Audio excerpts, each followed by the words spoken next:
Today was our granddaughter's 7th birthday party, and my husband and I had been invited to a fancy restaurant. However, something seemed off with the waitress bringing the food. No, it wasn't just her behavior. Looking closely, it became apparent that only my husband and I weren't being served any food. Selena? What about our meals? As we wondered about this, our daughter-in-law, Selena, smirked and declared, "It's only for family, haha." Stunned and without understanding, we watched as the waitress left, looking uncomfortable. Lenny seemed just as bewildered. "Don't you get it?" With a sigh, she wore a defiant smile. In response, Selena's parents also smiled creepily, looking down on us. Why did they despise us so much? Both my husband and I were deeply hurt by this. It was so disappointing that there was no reason to stay any longer. Let's go home. Yes. I stood up, following my husband as we left the place. However, about an hour after we got home, a small guest appeared. Puzzled, I went outside to find our granddaughter, the birthday girl, standing there. My name is Stella Hale, a 55-year-old housewife. My husband, Stephen, and I have a good relationship and always go for a walk together every morning. Because of this, our neighbors often call us a loving couple. Sometimes, people ask us the secret to our happy marriage. Well, it's about always being grateful. He would answer cheerfully, and the neighbors would applaud. Standing beside him, I would feel proud and nod in agreement. We have one son named Lenny. Like his father, he has a gentle demeanor and is well regarded for his good nature. After graduating from university, he joined a large trading company and did well. Things are going smoothly. I'm eating well, so don't worry. He would say with a laugh over the phone, and a few years later, he said he wanted to introduce someone to us. The person who appeared before us was a petite, charming woman. This is Selena. Nice to meet you. I'm Lenny's girlfriend. With her clear, bright eyes, she looked directly at us. Lenny had met her at a hobby group gathering. Selena smiled throughout the conversation, making a good impression. Believing they would do well together, my husband and I blessed the two of them. The couple got married, and the following year, a baby girl named Camilla was born. Watching our first grandchild grow was truly joyous, and after every video call, I couldn't wait for the next one.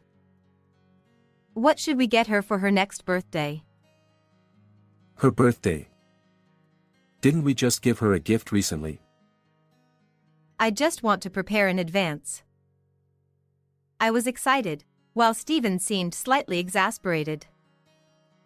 But Selena seemed unhappy again today. Indeed, she had worn a friendly smile when we first met. But since then, she always seemed to have a sour expression.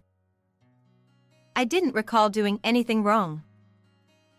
While I understood she might dislike meeting her mother-in-law, her blatant attitude was disheartening. Moreover, she subtly looked down on my husband and me. Lenny worked at a prominent international trading company in the city and occasionally went on overseas business trips. In contrast, we lived in the countryside, growing our own food and leading a simple life, which might appear humble to outsiders. "Stella, you live such a shabby life," she had once said, looking down on us. But my husband and I never thought our lives were shabby. You might see it that way. I smiled, brushing it off. After all, everyone has different values. Lenny didn't know about this. I didn't want to speak ill of the person my son chose, and there was no need to reprimand her. When I brushed it off, Selena started looking down on us even more. I didn't understand what drove her to act this way, but it made me sad sometimes. On the other hand, Camilla was different. When she was about to graduate from kindergarten, she once called to thank me for a picture book I sent her. Grandma, thank you for the book the other day. Her childlike gratitude made me feel her growth and almost brought tears to my eyes. You're welcome. Read it a lot. Camilla was gentle and kind to everyone. She got along well with me and Stephen. But Selena didn't seem to like this, and that day's call ended quickly. Camilla, you have your lesson. Time to end the call. Camilla had little time to play, being involved in extracurricular activities like English classes, swimming, and piano lessons. Selena wouldn't allow her to have much free time. Camilla, do you enjoy your lessons? Once, when they visited, I asked her this while Lenny and Selena were out. Every day is so busy, it's hard. I remember being shocked by her response. A child of only 5 or so spoke like an adult. Perhaps that's why she seemed to relish the freedom when visiting us in the countryside. The lack of free playtime was probably stressful for her. When Camilla turned 7, we were invited to her birthday party by Selena. The venue was a fancy restaurant famous for its fish dishes. The room we were shown to had a black-themed table and chairs, with chic wall decorations. At the table, Selena's parents sat neatly dressed, backs straight, seemingly oblivious to our presence. Despite our arrival, they remained still, a tense atmosphere lingering. Lenny and his family arrived late, completing the group. Once everyone was present, the waitress started bringing out the food. But after a while, she seemed to check something with Selena. Only our meals were missing. Selena? What about our meals? As we wondered about this, she smirked and declared, "This is only for family, haha." Instantly, Selena's parents burst into laughter. Stunned and without understanding, we watched as the waitress left, looking uncomfortable. Lenny seemed just as bewildered. Ignoring him, Selena stood up and addressed everyone with her bright eyes. "Thank you all for gathering here today for our daughter." She bowed gracefully, and her parents applauded. She continued, "Our daughter has turned 7. It's a milestone, so I want to clarify family relations." Selena. What do you mean by clarify? She ignored Lenny's question and turned to us, speaking coldly. "I have a request for Stella and Stephen." "A request?" What are you talking about? "I want you to cut ties with Lenny and separate from us." We were speechless. What is she talking about? She explained that the reason she invited us today was to tell us this. In response, Lenny was outraged. He stood up with a clatter, speaking in an angry voice. Selena. I wasn't told any of this. What did my parents do? Lenny, please calm down. You're scaring Camilla. He glanced at Camilla next to Selena, who was looking at him with frightened eyes. Noticing this, he managed to suppress his anger and sat down quietly. But now my husband wouldn't stay silent. Cut ties with Lenny. What on earth for? Don't you get it? She sighed, then smirked defiantly. There's no choice, really. In response, Selena's parents also grinned ominously. They had those eyes that looked down on us. Selena. Explain. Why do I have to cut ties with my parents? You know my family runs a business, don't you? Of course I know. So what? We're upper-class people. But those two. She pointed at us with her chin and continued. They live in an old house, in the countryside where buses only run a few times a day. So what? That's why having poor relatives like them is embarrassing. I was left speechless. Stephen seemed to be the same, staring silently at Selena. Her tirade continued, detailing how unpleasant it was every time Lenny visited home. How miserable she felt spending time there.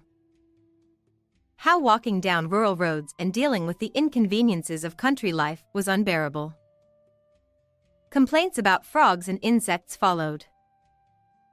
Finally, she brought up Camilla, lamenting the lack of a piano and an environment suitable for her lessons. She even claimed that living there would surely delay Camilla's development. Camilla seems fond of Stella and the others, but... She glanced at us briefly, then continued. Frankly, this is bad for Camilla's education. Her words, said with a frown, shocked Selena's parents, who exclaimed, "How could they?" They immediately started insisting Lenny cut ties with us. Neither Stephen nor I had any words to respond. We did live a rural life, but never expected such blatant rejection. Where we live is our choice. No one has the right to scorn us for it. And her claim that it would harm our granddaughter's development seemed unfounded. Memories of days spent with Camilla flashed through my mind. Whenever she visited, she played freely. Catching beetles with Stephen, and picking cucumbers from the garden, she always seemed happy. I don't know what face she makes at Selena's house, but at least with us, she seemed lively and carefree. Where did they get off looking down on us like that? Past anger, I felt utterly dismayed. Stephen shrugged, saying, "Good grief." He motioned to me, then stood up. Let's go. Yes. I stood up and followed him out. As we left, we heard the jubilant voices of Selena and her parents. Finally cut ties with the poor folks. Endured 7 years, they said. Poor folks. That word deeply hurt both Stephen and me. It was clear that was how they saw us all along, and it saddened me deeply. I wonder what Lenny will decide. Yes. Whether he'll really cut ties with us. If Lenny decided to cut ties with us, we would accept it. We discussed this on the way home. The only regret was not being able to see Camilla anymore. Looking forward to our granddaughter's growth, the thought of losing that was painful. We returned home with heavy hearts. I decided to make something simple for lunch and stood in the kitchen. Stephen, looking unsettled, was reading a book. We bottled up our indescribable feelings. About an hour later, the intercom rang. I pressed the response button, but only saw a small child's head on the screen. Puzzled, I went outside, and there was our granddaughter. Camilla? She smiled broadly and hugged me. Grandma. I came with Daddy. Startled, I looked behind her to see Lenny standing there, looking unexpectedly refreshed. Mom, I'm sorry. I've decided to divorce Selena. What are you saying? I was surprised and somewhat shaken. We invited Lenny and Camilla inside to hear his story with Stephen. After you left, I was so furious I confronted them. As Selena and her parents celebrated cutting ties with us, Lenny yelled at them to stop insulting his parents. They looked at him as if he was speaking nonsense. He explained to them that his parents were not poor. In fact, we had assets worth billions, from real estate investments. We manage various properties, leasing them to individuals and businesses in need. Not just in this rural town, but also in the city and even distant regions. Selena turned pale upon hearing this. No way. Then why do they live in such a shabby house? Disbelieving, she stammered. Her parents were also bewildered, asking Lenny why. I told them, unlike you, my parents don't like a lavish lifestyle. Indeed, Stephen and I prefer a minimalist lifestyle. Simply put, we live with only what we need for comfort. Our home, transportation, possessions, and clothing are all minimal. To them, our lifestyle might appear simple. But that doesn't give them the right to call us poor and insult us. I told them I was disappointed in their behavior. So, you declared a divorce? Yes. I couldn't believe how they thought of you. But it didn't end there. Selena and her parents went into a frenzy, refusing the divorce. Why didn't you tell us sooner? I didn't think it was worth mentioning. We intended to manage on our own. What are you saying? Bring them back. You were the ones who wanted to cut ties. You're siding with them. You're my husband. Her parents kept complaining that this wasn't supposed to happen. Eventually, their faces were turning pale. I was horrified thinking about what they would have done if they knew earlier. What happened next? Then Camilla spoke up. Mom, stop, she said. He stroked Camilla's hair, recalling the moment. Her voice silenced everyone. Just turned 7, she watched her parents' ugly argument, tears in her eyes. Mom, why are you saying such terrible things? Grandma is kind. Camilla, it's for your sake. You always say it's for me, but you never actually see me. What? You're always selfish, Mom. When have I ever? I hate you, Mom. I want to be with Dad. She clung tightly to Lenny's leg, refusing to let go. Selena and her parents desperately tried to calm her down. But she only grew more resistant. I want to go back to Grandma's house. The commotion brought back the hostess. Seeing the child clinging to her father while Selena and her parents crowded around must have looked suspicious. It was almost a situation where the police might have been called. But Lenny, holding Camilla, quickly left the restaurant, saying, "My daughter isn't feeling well." What happened to Selena and her parents afterward, we don't know. On the way to this house, my granddaughter revealed an unexpected truth to her father. Her mom, Selena, was forcing her into lessons and planning to increase them even more. Both Stephen and I were shocked. Even for gifted education, that would be too much for Camilla's body to handle. With tears welling up in her eyes, she looked down and said nothing. She must have been suffering under Selena's educational policies. From that day, the two of them started living in this old house. As we gathered their clothes, bedding, and other necessities, several days had already passed. We thought we wouldn't see Selena and her family again, but unexpectedly, they suddenly visited.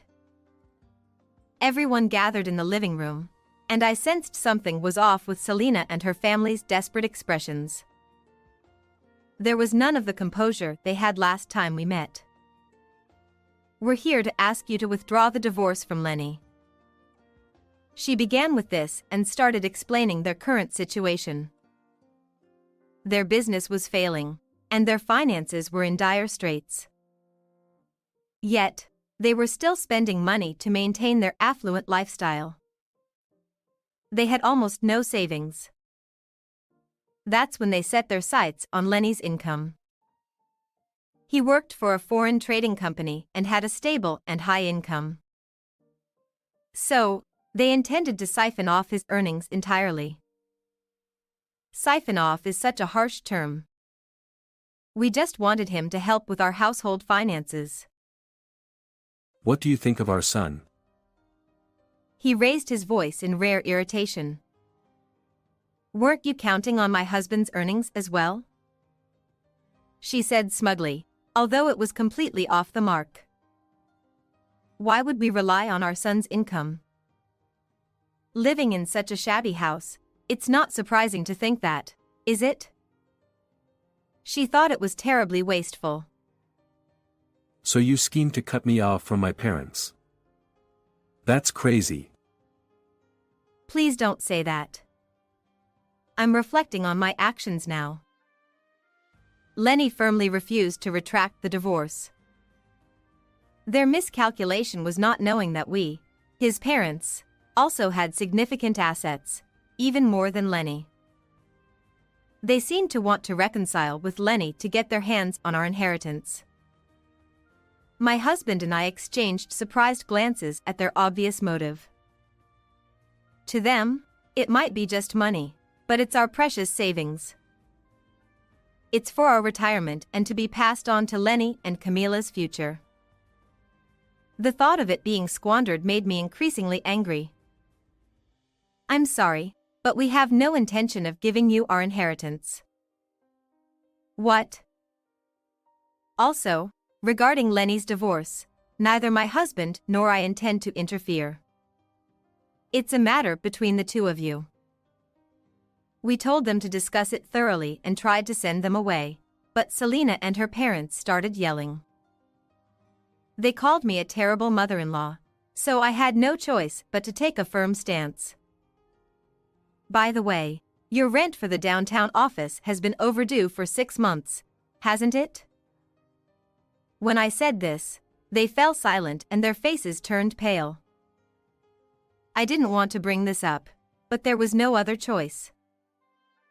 We knew your business was struggling, so we were being patient with the overdue rent.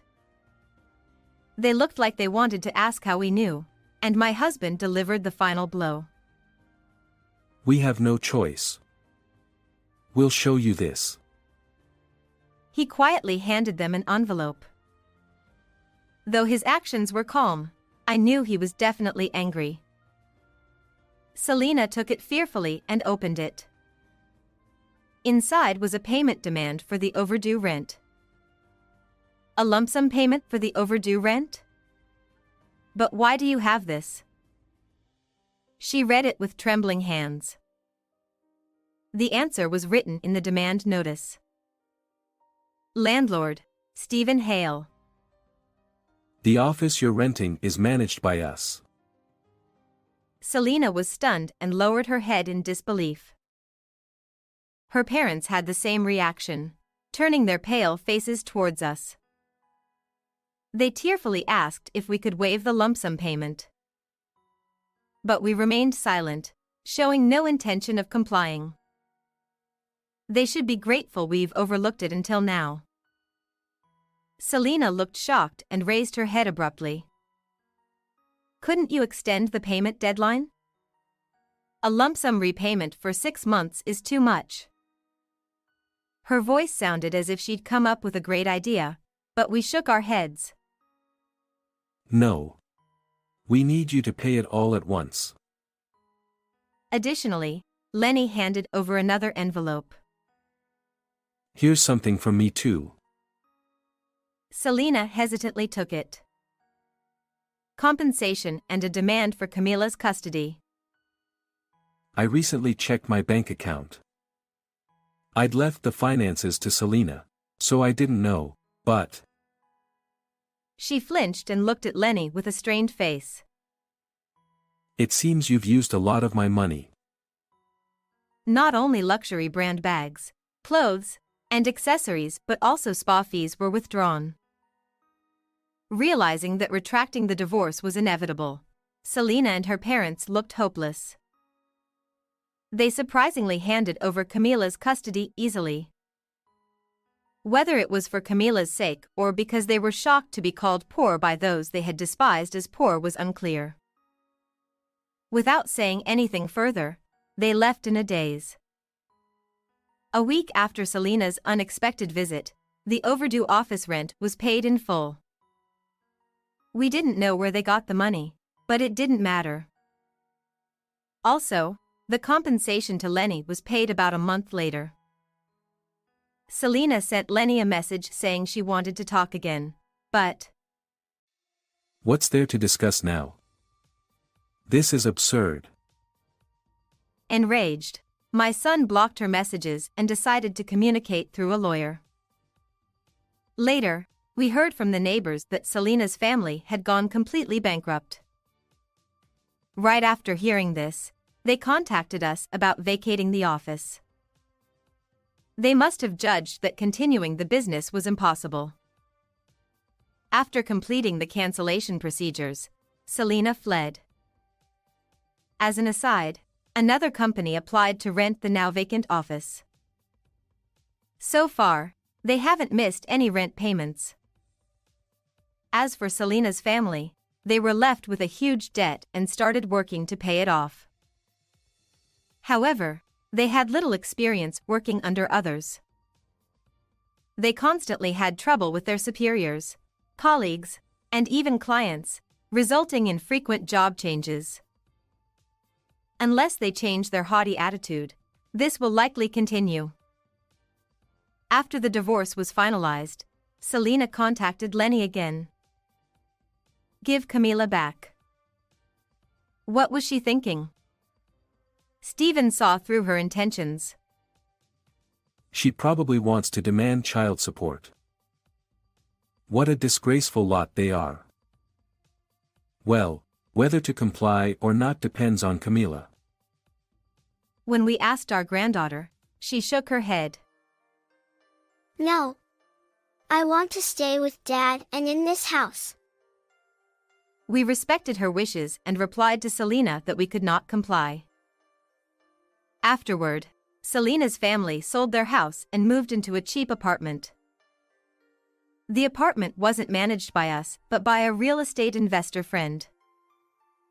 Recently, we heard from him that the family was constantly fighting and causing trouble for their neighbors. Those troublesome people are a problem wherever they go. Stephen and I could only shrug our shoulders. Meanwhile, Camila had adapted well to living with us. Even when she had to transfer schools, she showed no displeasure, rather, she seemed happy. She had stopped all her extracurricular activities. English conversation, swimming, and piano didn't seem to interest her much. She started spending more time with her new friends. A little before summer, she said something surprising. Grandma, I want to join the Girl Scouts. Girl Scouts? Yeah. My friends from class invited me. It seems her 3 close friends in class were members of the Girl Scouts. They even had a program she could try on Sundays.